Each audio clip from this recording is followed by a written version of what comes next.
Kita seringkali mendengar hamba-hamba Tuhan atau pendeta atau pemimpin kelompok sel atau gembala yang mengatakan atau sharing firman Tuhan tentang Tuhan sangat mengasihi kita. Kita diterima apa adanya oleh Tuhan. Tuhan sayang dengan kita. Dan itu 100% benar. Kabar baiknya itu 100% benar. Tapi banyak orang sudah menjadi terlalu biasa dengan kasih Tuhan.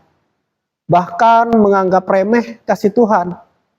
Bahkan seenaknya dengan kasih Tuhan dalam hidup kita. Dan hari ini saya mau sharing bahwa sebagai anak Tuhan, Tuhan mau bawa kita ke level yang lebih lagi.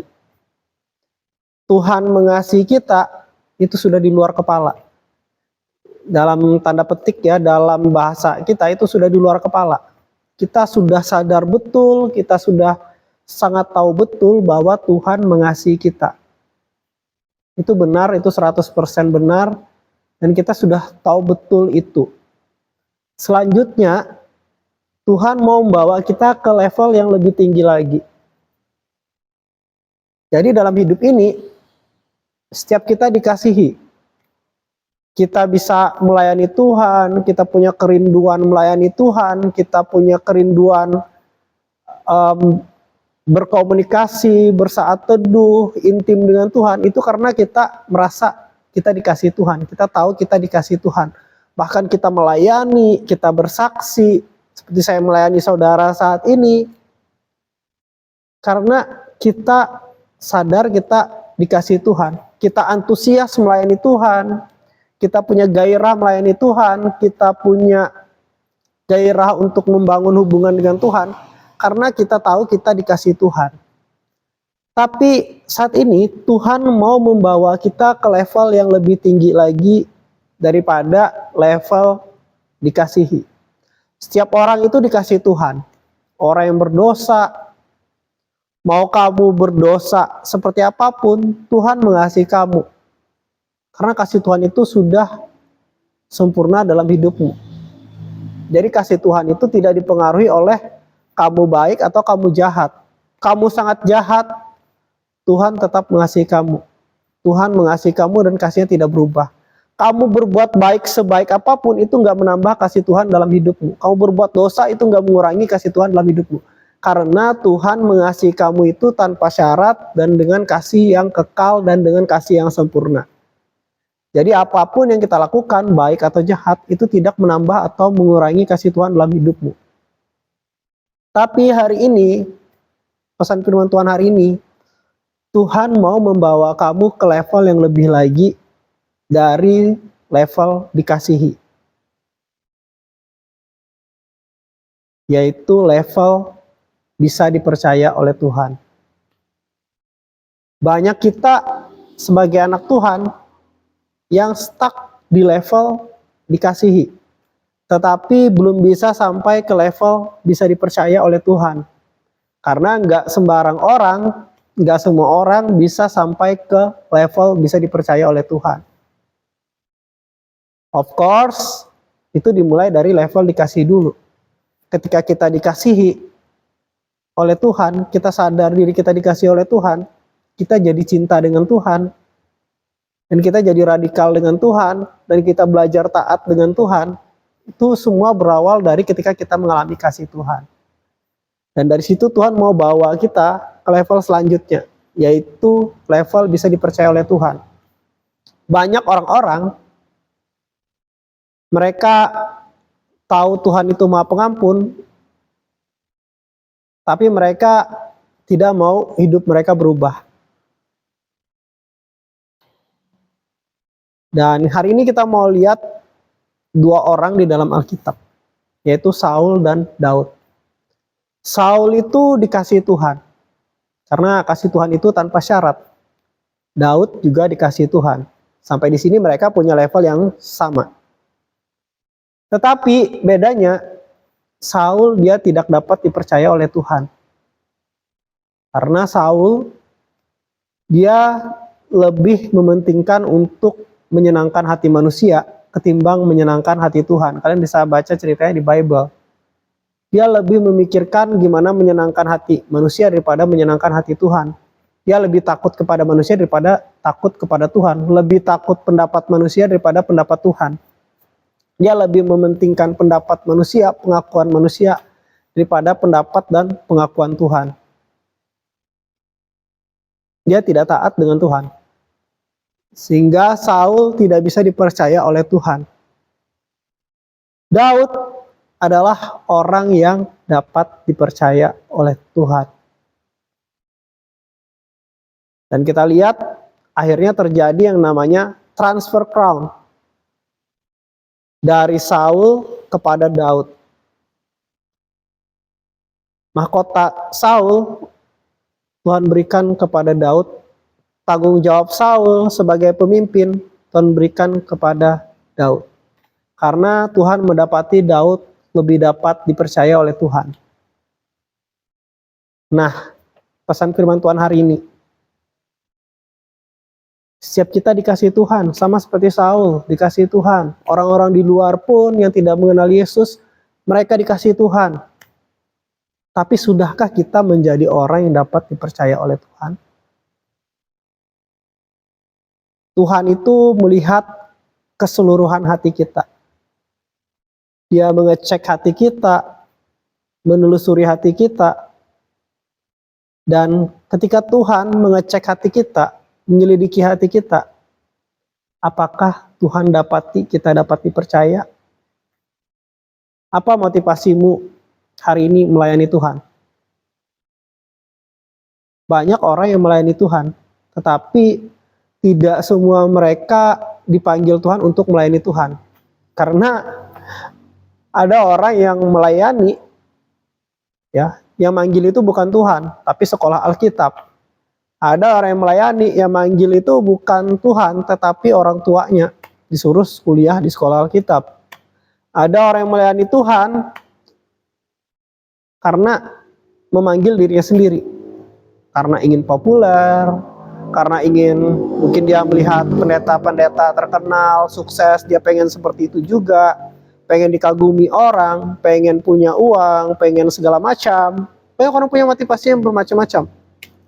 Ada orang yang pekerjaannya dulu susah gitu ya. Tapi dia lihat orang khotbah, pendeta pakai mobil, dia pengen seperti itu juga, lalu dia berkarir jadi pendeta. Ada banyak ya motivasi orang-orang. Ada orang yang pebisnis, terus sudah berhasil, sudah sukses. Terus dia ingin dilihat orang, pengen berbicara depan orang banyak, karena dia tertarik melihat mungkin pendeta yang berbicara di depan orang banyak, pengen terkenal segala macam. Nah, apa motivasimu hari ini? Apa motivasimu melayani Tuhan? Tuhan menyelidiki keseluruhan hatimu. Apakah kamu dapat dipercaya oleh Tuhan untuk proyeknya, untuk panggilannya? Apakah kau melakukan sesuatu itu untuk uang? Apakah kau melakukan itu untuk kehormatan, dikagumi orang? Ataukah kamu melakukan itu untuk Tuhan Yesus karena kamu mengasihi Tuhan Yesus? Ketika kamu dengar firman Tuhan hari ini, Tuhan mau membawa kamu ke level selanjutnya, yaitu menjadi orang yang dapat dipercaya oleh Tuhan. Men, jadilah orang yang dapat dipercaya oleh Tuhan. Bagaimana menjadi orang yang dapat dipercaya oleh Tuhan? Kita bisa belajar dari kehidupan Daud. Ada banyak hal sehingga seseorang itu bisa dipercaya oleh Tuhan. Ada banyak hal. Dan dari sekian banyak hal itu, mungkin saya akan berbagi beberapa hal. Saya akan coba bagikan beberapa hal yang sekarang Tuhan taruh di hati saya. Bagaimana seorang itu bisa dipercaya oleh Tuhan. Kalau kita lihat Yusuf itu selalu point to God. Ketika dia menerjemahkan mimpi Firaun, Yusuf berkata,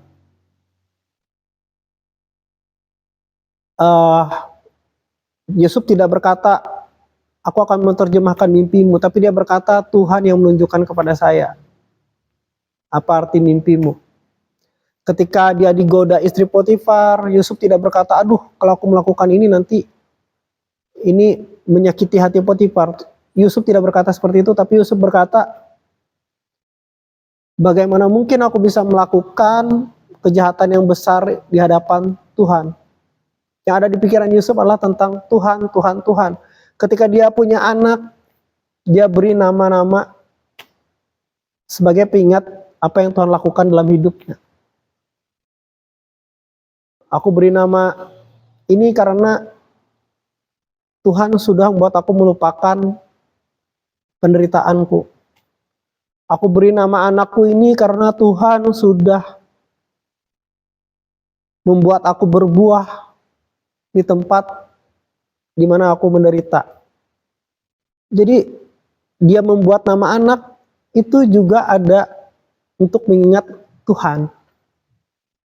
Ketika dia ketemu saudara-saudaranya, ketika dia sudah berhasil sukses, dia tidak menghakimi saudaranya atau mau membalas dengan jahat gitu ya, membalas kejahatan dan kejahatan.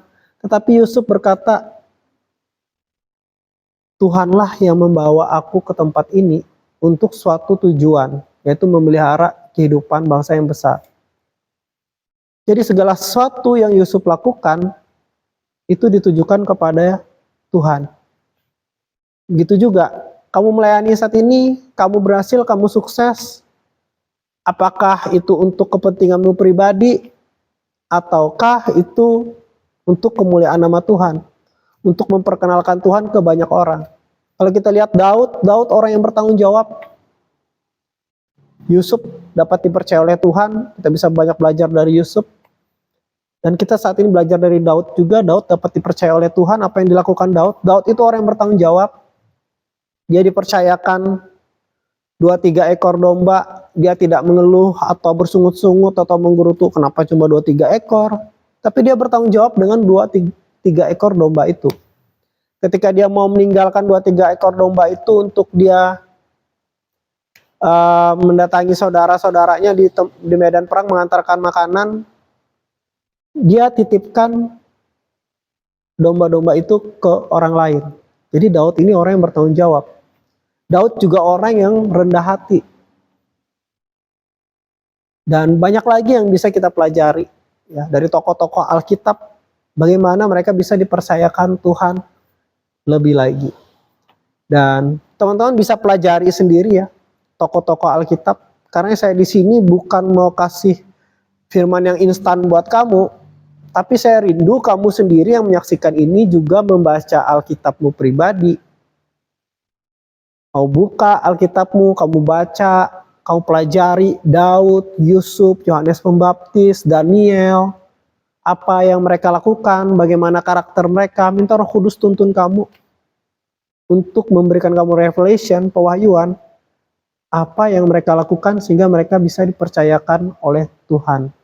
Mungkin saya bagikan sedikit agar teman-teman, saudara sekalian, kalian bisa mempelajari sendiri.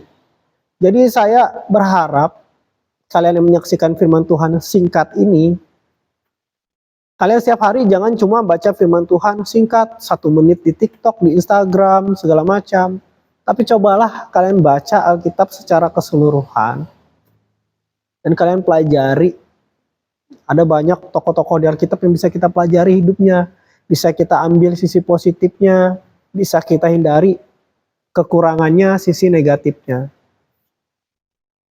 Oke, minta Roh Kudus tuntun kamu untuk bisa mengenal Tuhan lebih lagi dan bisa menjadi pribadi yang dapat dipercaya oleh Tuhan.